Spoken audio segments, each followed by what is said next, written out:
आज मैं आपको वो चीज़ें बताऊंगा जिसका इस्तेमाल करके वो 5% टॉपर्स 5% स्टूडेंट 95% भीड़ से आगे निकल जाते हैं।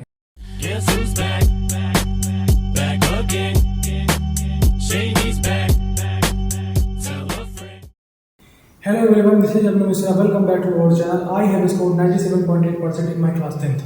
आज हम इस वीडियो में बात करने वाले हैं कि how I got this percentage, how I achieve 97.8% in my class 10th।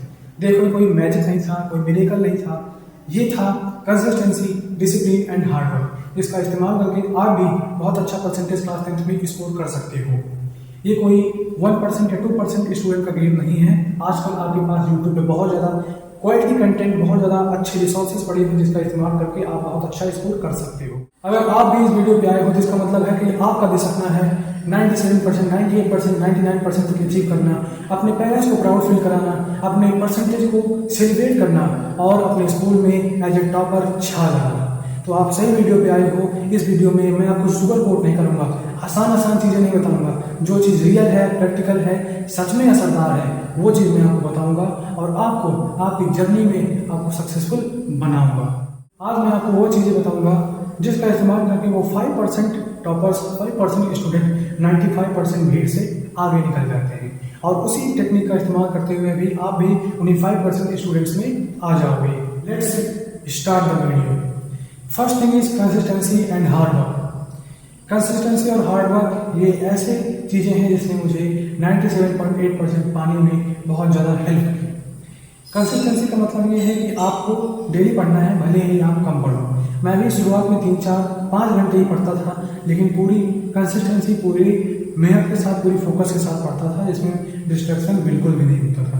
आपको भी शुरुआत में प्रैक्टिस के लिए सिर्फ 3, 4, 5 घंटे ही पढ़ना है। बहुत ज़्यादा हाई नहीं बनाने की 24 घंटे पढ़ लिया, 15 घंटे पढ़ लिया, 20 घंटे पढ़ लिया, आपको ऐसा नहीं करना है। शुरुआत में कम पढ़ो, थोड़ा पढ़ो, लेकिन इफेक्टिव तरीके से पढ़ो और प्रैक्टिकल करके पढ़ो। लेकिन ऐसा भी नहीं है कि आप सिर्फ अगर 3, 4, 5 घंटे ही पढ़ लोगे तो आपके लिए वो सफिशिएंट होगा, आपका काम बन जाएगा। क्योंकि आप भी जान रहे हो कि सीबीएसई का अपना लेवल बहुत ऊपर कर रही है। सीबीएसई अपना लेवल हर साल बढ़ाते जा रही है, इसलिए आपको हो सकता है कि 10-12 घंटे से ज़्यादा भी पढ़नी पड़ जाए। जैसे मैंने भी 14-14, 15-15 घंटे पढ़े हुए हैं और 12-12 बजे तक रात को मैंने भी जाके पढ़ा हुआ है। तो ऐसा आपको भी करना पड़ सकता है, लेकिन शुरुआत में आदत बनाने के लिए, कंसिस्टेंसी और हार्ड वर्क मेंटेन करने के लिए आपको 3, 4, 5 घंटे में आप शुरू कर सकते हो।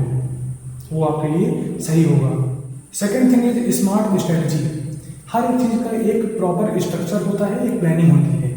जैसे आखिर नोट्स कैसे बनाएं, रिवीजन कैसे करें, स्कूल जाते समय स्मार्ट स्टडी और सेल्फ स्टडी को कैसे ध्यान दें, कैसे मैनेज करें। हर एक चीज़ का एक वेल प्रॉपर स्ट्रक्चर होता है, रूटीन होता है, जिसे हमें फॉलो करना चाहिए। लेकिन हम में से बहुत सारे लोगों को ये चीज़ नहीं पता होती है।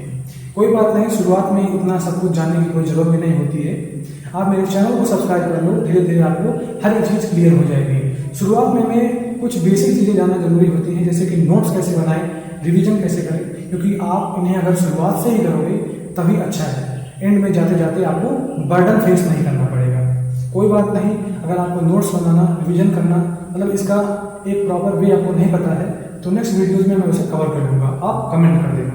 Third thing is making daily goals, targets and achieving them.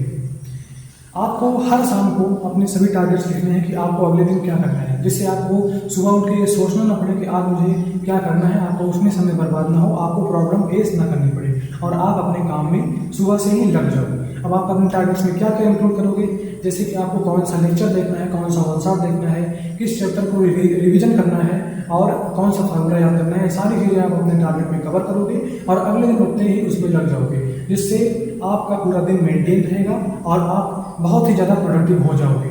ये चीज़ सच में बहुत ज़्यादा असरदार है, बहुत ज़्यादा यूजफुल है। इसका यूज मैं भी करता था।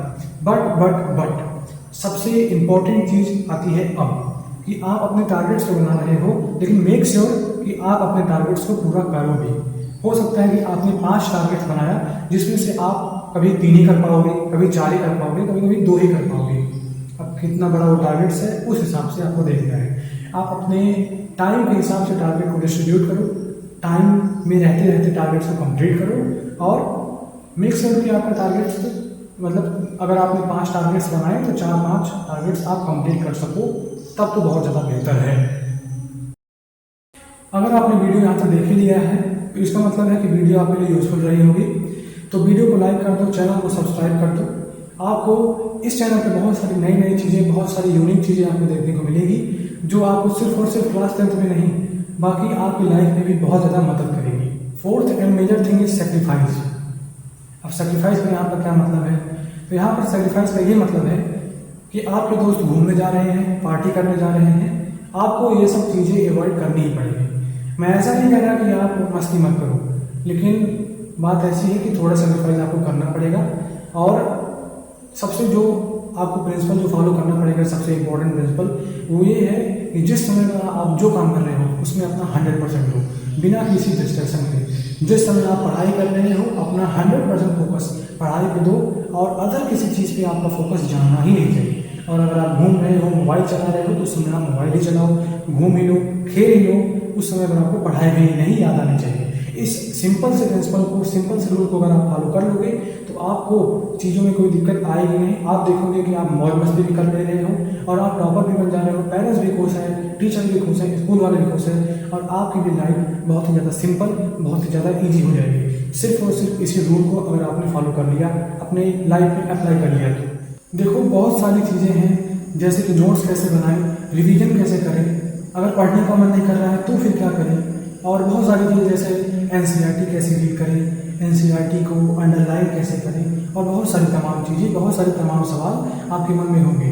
और आप भी जानते हो कि सिर्फ एक वीडियो में इसको कवर नहीं किया जाता, क्योंकि ये सभी अपने आप में ब्रॉड वीडियोस बन सकती हैं। इनके ऊपर एक डिटेल वीडियो बन सकती है। इसीलिए मैं एक वीडियो में तो ये सारी चीज़ें कवर नहीं कर सकता, लेकिन आप चैनल को सब्सक्राइब कर लो और कमेंट करो कि आपको नेक्स्ट वीडियो किस टॉपिक में चाहिए। मतलब आपको रिसेंट में कौन सी चीज़ आपको ज़्यादा प्रॉब्लमेटिक लग रही है, किस चीज़ पे आपको ज़्यादा प्रॉब्लम फेस करना पड़ रहा है, मैं उस प्रॉब्लम को क्लियर कर दूंगा, आपके लिए उस टॉपिक वीडियो बना दूंगा। इसलिए कमेंट करो कि रिसेंट में आपको किस चीज़ की सबसे ज़्यादा नीड है, जिससे मैं समझ सकूं कि मुझे नेक्स्ट वीडियो किस टॉपिक पे बनानी है।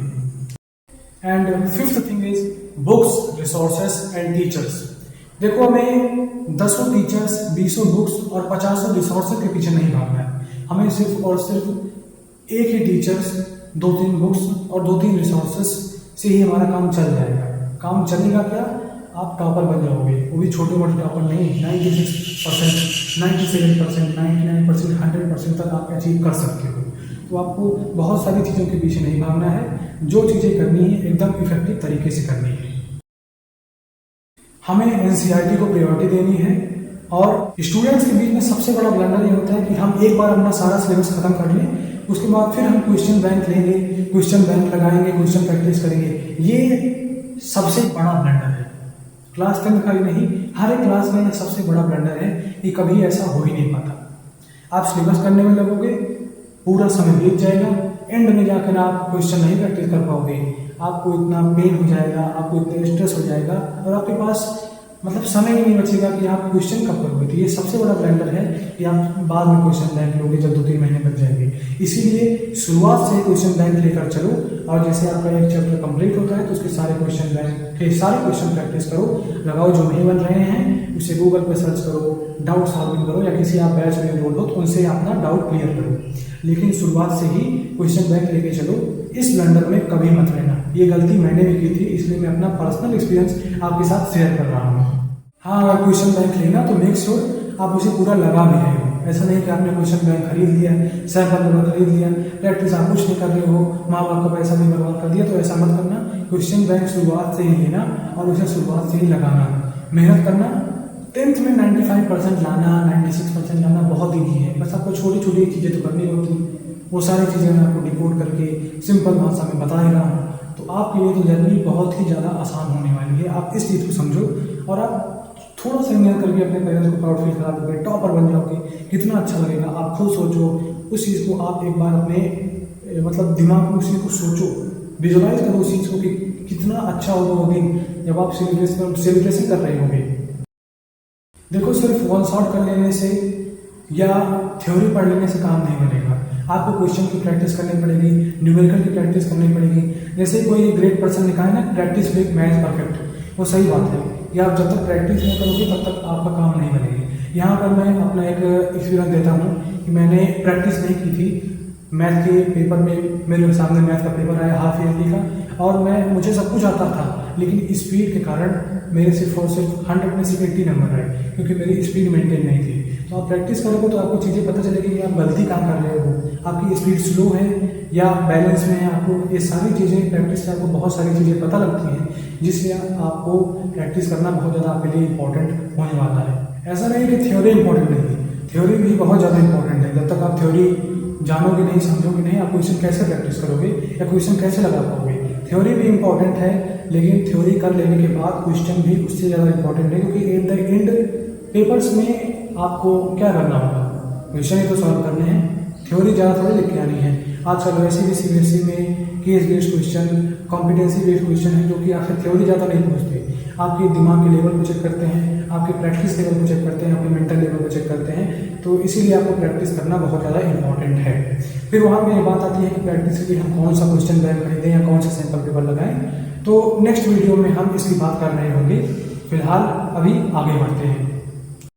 और हाँ, वीडियो में यहाँ तक तो आ गए, लेकिन आपसे एक सवाल पूछना भूल गया कि आपका एम परसेंटेज क्या है, 95%, 98%, 99% और 100%। Comment below. और मैंने नोटिस किया है कि क्लास 10th के बहुत सारे स्टूडेंट्स प्रॉपर गाइडेंस ना होने की वजह से अब भी प्रेशर में और फियर में रहते हैं। इसलिए अपने दोस्तों के साथ इस वीडियो को शेयर करो, जिससे उनकी भी हेल्प हो सके और आप दोनों साथ साथ ग्रो कर सको और बहुत अच्छा परसेंटेज अचीव कर सको।